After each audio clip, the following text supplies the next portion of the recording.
Le cœur de mai fête donc ses 25 ans. Un anniversaire, c'est toujours l'occasion à la fois de dire au revoir à un passé et de tendre les bras vers un avenir.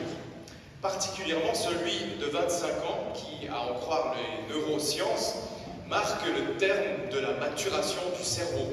C'est vrai, à 25 ans, on est enfin mûr. Pourquoi tout cela? Bon. Eh bien, en ce sens, le choix justement de prendre les vers de Monteverdi pour marquer cet anniversaire était un choix idéal. Cette transition, c'est en effet une œuvre qui se trouve précisément au tournant de deux mondes musicaux et qui en plus les porte en son sein, ces deux mondes. D'une part, ce que Monteverdi appelait sa prima pratica, c'est-à-dire le style polyphonique de la Renaissance, et d'autre part, la seconda pratica, grosso modo, la mélodie accompagnée. Alors, je vais brièvement vous expliquer cela, mais d'abord, posons un petit peu le décor. En 1610, quand Monteverdi crée les vers de la Bienheureuse Vierge, cela fait 20 ans qu'il se trouve à Mantoue, à la cour des Gonzague. Il est au service du duc Vincent Ier, un duc très musicien, amoureux des arts, mais un peu pingre avec les gens de sa suite. Il paraît que certains l'appelaient Vincentine. Mais là, je ne suis pas sûr de les sources. Et donc, pour être un peu moins pauvre, Monteverdi aimerait bien se faire engager ailleurs, à Venise par exemple, où il y a la magnifique basilique Saint-Marc, avec non pas ses nombreux touristes, mais avec ces deux tribunes, on a deux face à face comme ça, ce qui permet de faire des effets musicaux délicieux avec des chœurs brisés, autrement dit avec des doubles chœurs. À l'époque de Monteverdi, on connaissait déjà la stéréo. Alors, en écrivant ces vers, et en les ajoutant d'ailleurs avec une messe, Monteverdi a en tête d'en faire une sorte de démonstration de ses talents et de sa maîtrise du style ancien et du style nouveau, pour se faire éventuellement engager à Venise, voire même à Rome. Donc, en gros, il fait ça pour se faire remarquer par le pape. Malheureusement, ça ne marchera pas comme il l'espérait et il devra rester à Mantoue jusqu'à la mort de Vincent Ier en 1812. Après, ce sera bon pour 30 ans de vie plus ou moins heureuse à Venise. Mais ça, c'est une toute autre histoire. Revenons à 1610, lorsque Monteverdi, âgé alors de 43 ans, crée ses vêpres. Alors, à cette époque, vous savez peut-être, tournez la page. Oui, il est déjà un compositeur célèbre, grâce à l'Orfeo, qu'il a fait jouer 3 ans plus tôt avec succès et qui a marqué, non pas vraiment l'invention de l'opéra, mais en tout cas une de ses étapes majeures. Et donc, à l'époque de son Orfeo et des Vêpres, comme je le disais en introduction, on se trouve à la charnière entre deux mondes musicaux. D'une part, il y a la musique de la Renaissance, avec son style polyphonique, où se déroulent, se superposent, s'imitent et se font écho des voix équivalentes, égales, en suivant bien comme il faut les règles du contrepoint. Et puis, il y a d'autre part la musique nouvelle, celle qui va devenir bientôt la musique baroque, composée pour peindre les passions, pour suivre les paroles, mettre en évidence le texte. Ce style qu'on appelle représentatif, caractérisé par la monodie accompagnée et, par exemple, que l'on retrouve aujourd'hui dans des compositions comme celle de Françoise Hardy ou de Stéphane Richer. Un style que les contemporains de Monteverdi imaginaient, et c'est vrai, proche de la musique de la Grèce antique. Ce style nouveau, vous allez en entendre de nombreux exemples ce soir dans les vêpres. Ce sont essentiellement les concertos intercalés entre les psaumes. Et là, mesdames, messieurs, c'est le moment de prendre votre programme.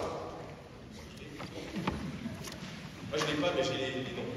Bon, sur la première page, celle où il y a, je suis pratiquement plus grand que tous les autres, là, ma ligne est énorme, vous savez.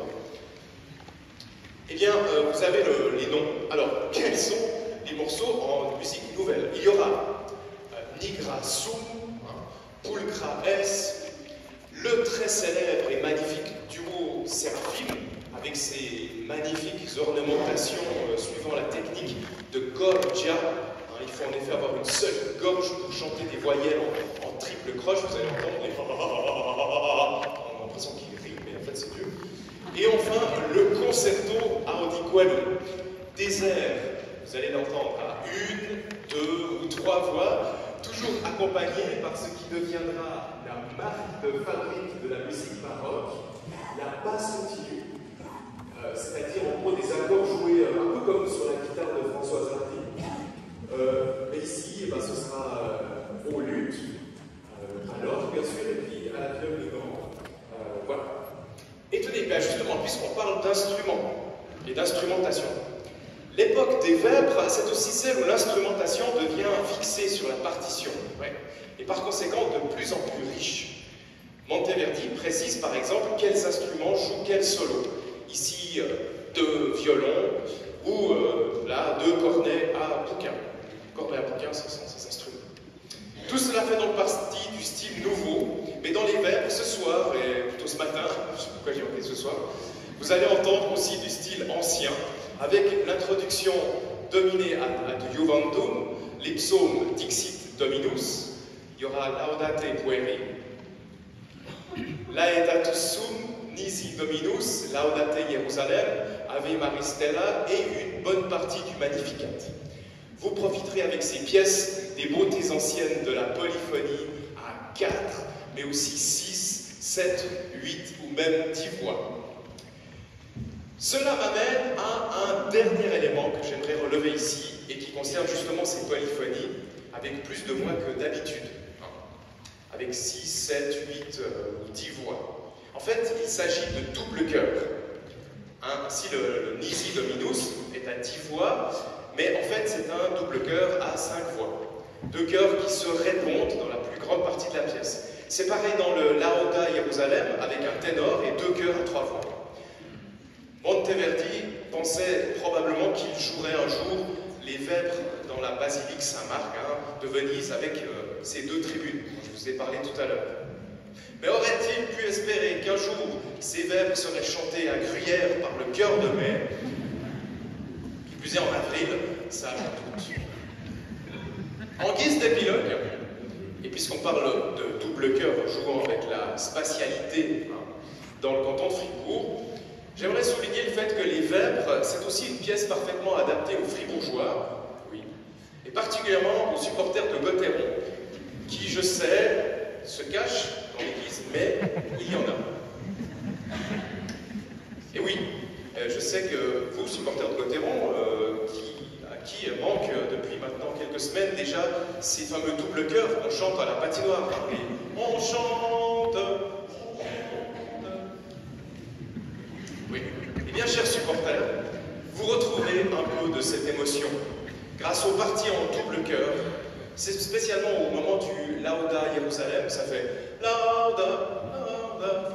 Voilà, ça vous rappellera un peu ce qu'on chante. Vous aurez un petit peu l'impression d'être encore à la patinoire. Mais pas seulement, il y aura mieux. Dans les premières mesures des vêpres, Monteverdi a repris le thème présent dans le début de son opéra Orfeo, oui. Or, ce thème commence de la même manière que le chant entonné par les supporters à la fin des matchs où Gauthieron gagne, le couplet de notre cher Rendez Vache. Vous savez, les Jamaïques, pam pam oui, c'est la même chose. Je vous propose donc de terminer cette présentation avec les 4 mesures des vêpres, mais à la sauce gruyérienne.